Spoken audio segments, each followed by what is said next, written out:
Okay, so for today we're looking at the resolutions of the 7 diminished 7 and its inversions. So we will take a look here and talk about some issues with this. The nice thing is that all the notes are tendency tones, they're active tones. They have a specific way where they generally resolve. Um, so if we start there, um, in major, you have to remember that 2 up to 6 is a perfect fifth. So if you're going to keep a half diminished seventh chord, you're gonna resolving to the tonic.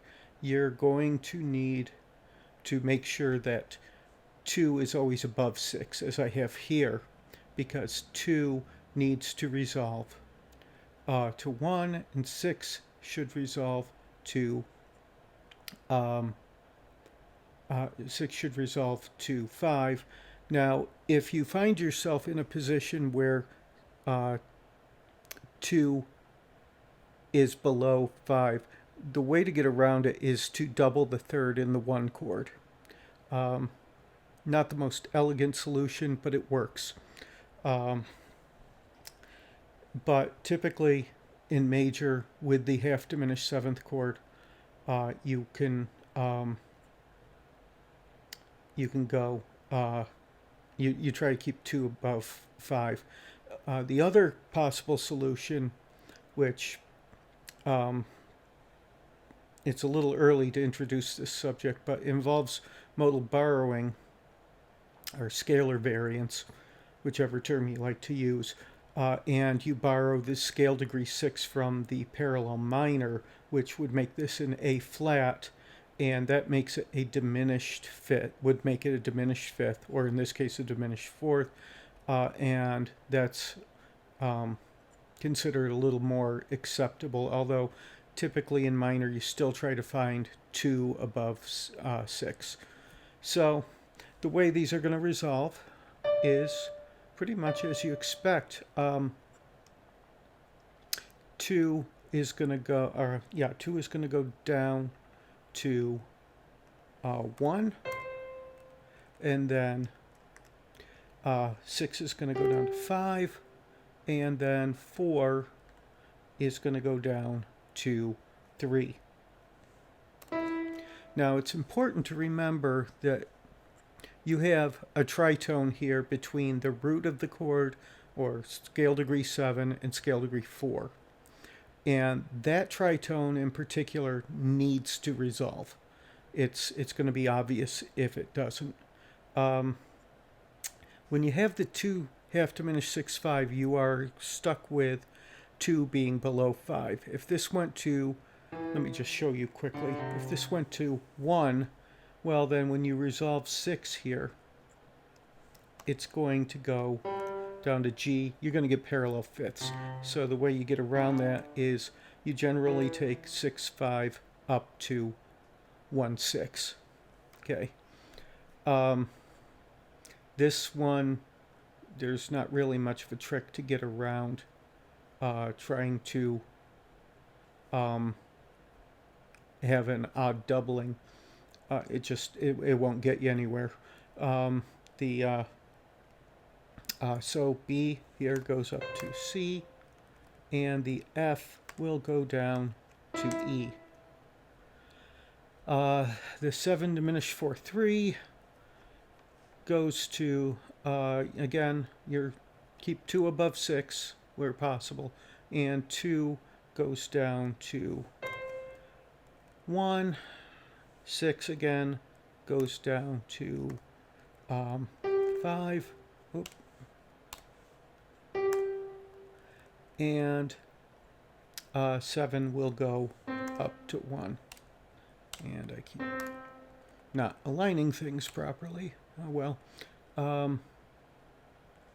Finally, you don't see this one very often. When you do, it goes to a cadential 5, 6, 4 typically. possibly a passing 6/4, but not usually. So let me finish voicing this chord. Something went missing here. There we go.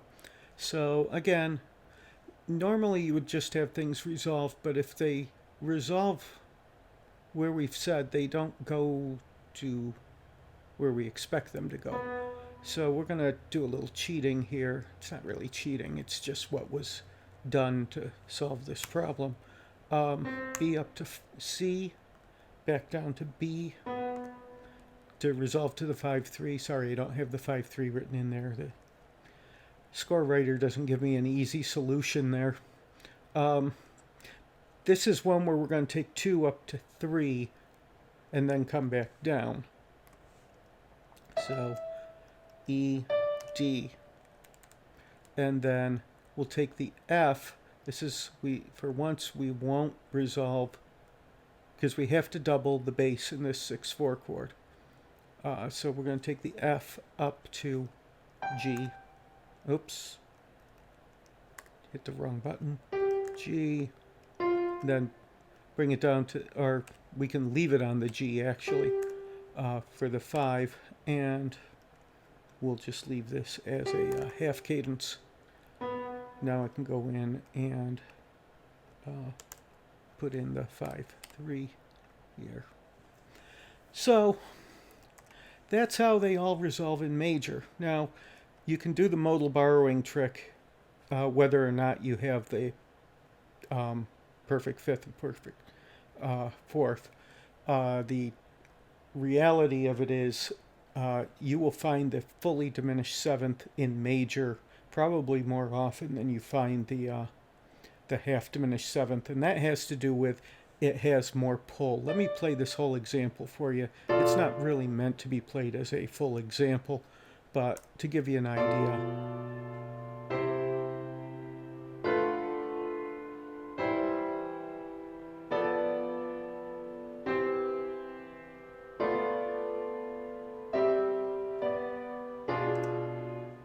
Okay. Sorry, doesn't let me stop on a dime. Okay, if I take all these A's and I lower them a half step with the borrowed sixth from minor, you're going to hear, I think you're going to hear the pull of the chords a little stronger.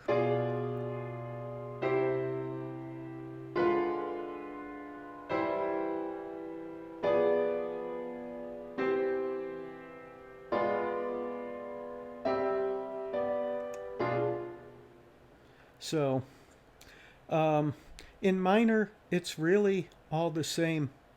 There's not really any changes. I'll just go through these really quickly for you. 6 down to 5. We don't really... I voiced this first one here deliberately with 6 above 2 so that you can see that now we're going to have... did it again.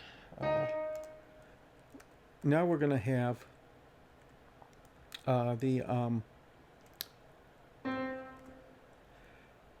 we have a fifths here, but it's a diminished fifth to perfect fifth, and this is still not thought of as being really a great way to go, but it's a little more acceptable in minor than it is in major.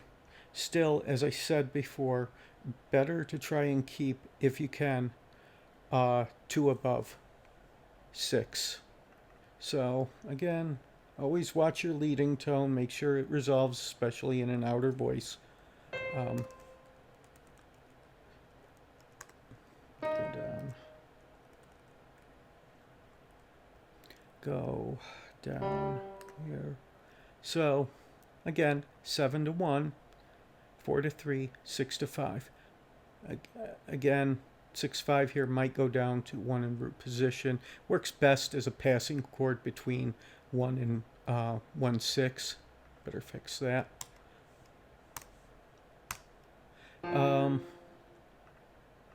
Here, same thing. Really, I mean, this is where Italian scale degree theory comes in very handy. It works quite well. Um, let's see, so let's see, okay, V and down to G. Don't want it there. Okay, and then one more here.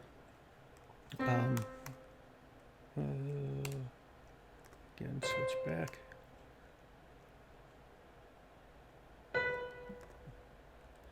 Okay.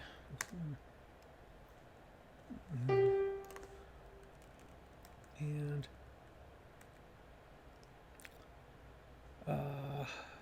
the D goes up to E, D. Sorry, you can't see that very well. Go in here, make a few adjustments.